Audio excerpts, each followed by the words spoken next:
देख रहे हैं सिटी इंडिया न्यूज चैनल हक की आवाज। अस्सलामुअलैकुम।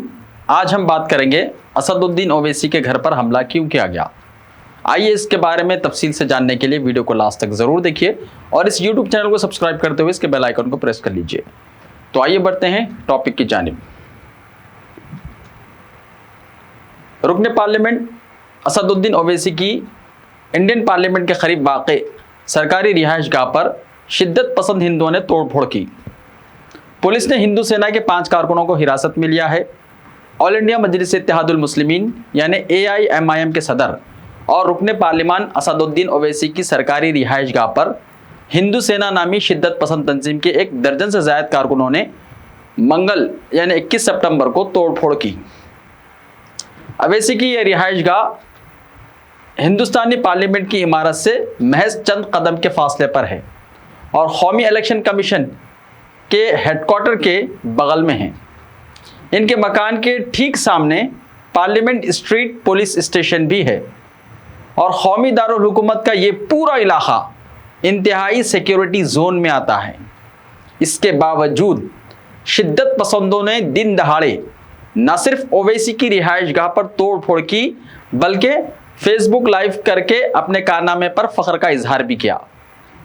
जिस वक्त ये वाक़या पेश आया, ओवैसी ने अपनी जमात के एक प्रोग्राम में शिरकत के लिए लखनऊ में थे।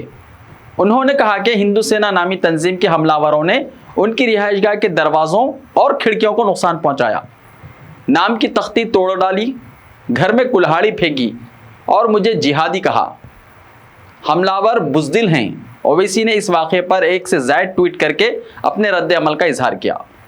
उन लोगों ने फ़िरका वाराना नारे लगाए, मुझे कत्ल करने की धमकी दी। ऐसे वक्त मेरे घर पर हमला किया जब मैं वहाँ मौजूद नहीं था। उन्होंने हमारे साथ 40 बरस से काम करने वाले मुलाजिम राजू के साथ भी मारपीट की। इसके छोटे बच्चे खौफजदा हैं। उन्होंने मज़ीद लिखा, ये लोग बुज़दिल हैं, हमेशा अपनी बुज़दिली ग्रुप की शक्ल में दिखाते हैं। मेरे घर को तीसरी मरतबा निशाना बनाया गया है। पिछली मरतबा जब ऐसा हुआ था तो मौजूदा वज़ीर दिफा राजनाथ सिंह न सिर्फ वज़ीर दाखिला थे बल्कि मेरे पड़ोसी भी थे।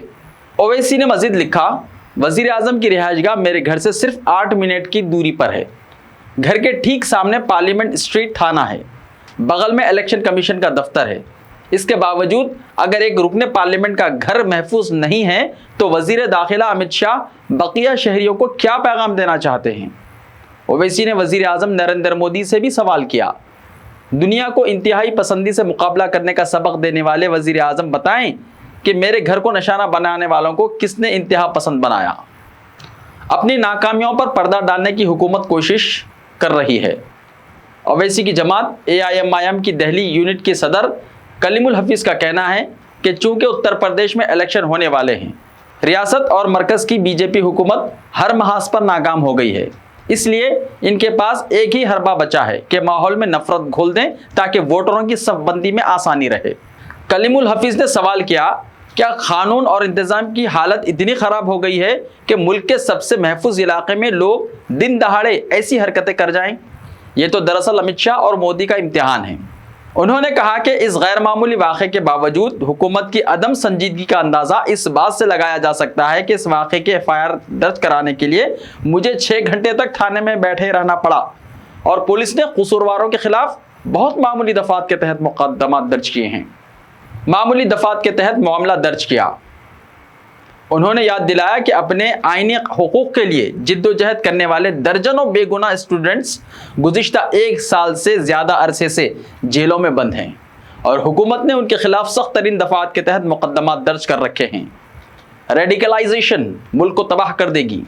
कलीमुल हफीज़ का कहना था कि वज़ीर आज़म मोदी ने अभी चंद दिन पहले SCO की मीटिंग से खिताब करते हुए तालिबान की जानिब इशारा करते हुए कहा था कि रेडिकलाइजेशन दुनिया को तबाही की जानिब ले जा रहा है।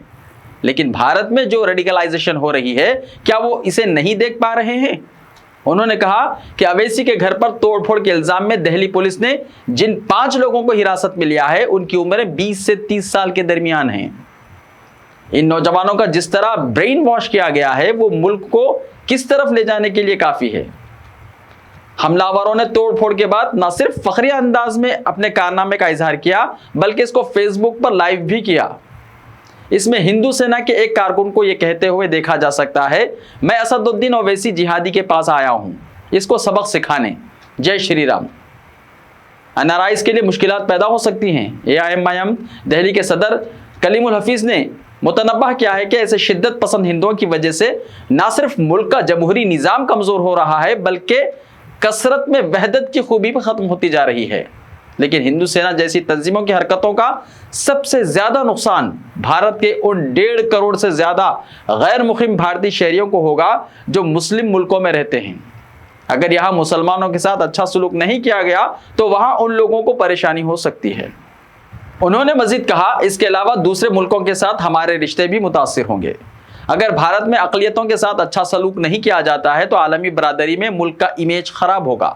کلیم الحفیظ کا کہنا تھا کہ اس صورتحال پر قابو پانے کی بنیادی ذمہ حکومت پر عائد ہوتا ہے، تاہم اقلیتوں اور تمام سیکولر جماعتوں کو بھی اس مسئلے کو پوری شدت کے ساتھ اٹھانے کی ضرورت ہے، ورنہ آنے والے دنوں میں کوئی بھی اس سے محفوظ نہیں رہ سکے گا۔ ہندو سینا کا رد عمل۔ پولیس کے ایک اعلیٰ افسر دیپک یادو کے مطابق ہم نے 5 لوگوں کو حراست میں لیا ہے، وہ اویسی کے بعض بیانات سے ناراض تھے، ہم ان سے مزید پوچھ گچھ کر رہے ہیں۔ ادھر ہندو سینا کے قومی صدر وشنو گپتا نے تسلیم کیا ہے کہ توڑ پھوڑ میں ملوث افراد ان کی تنظیم کے کارکن ہیں۔ گپتا کا کہنا تھا کہ ہم اس طرح کے حملوں کے خلاف ہیں، تاہم اویسی کو بھی ہندو مخالف تقریریں نہیں کرنی چاہیے۔ مجھے معلوم ہوا ہے کہ اویسی اور ان کے بھائی نے مسلمانوں کو متاثر کرنے کے لیے ہندو مخالف تقریریں کی تھی، جس کی وجہ سے ہمارے کارکنوں کے جذبات مجروح ہوئے تھے۔ سٹی انڈیا نیوز اس واقعے کی کڑی مذمت کرتا ہے کہ بیرسٹر اویسی کے گھر پر جو حملہ کیا گیا تھا اس کی سخت سے سخت سٹی انڈیا نیوز مذمت کرتا ہے اور حکومت سے اپیل کرتا ہے کہ ایسے واقعات آئندہ نہ ہونے پائے اور اس واقعے کے تحت سخت سے سخت کارروائی کرے۔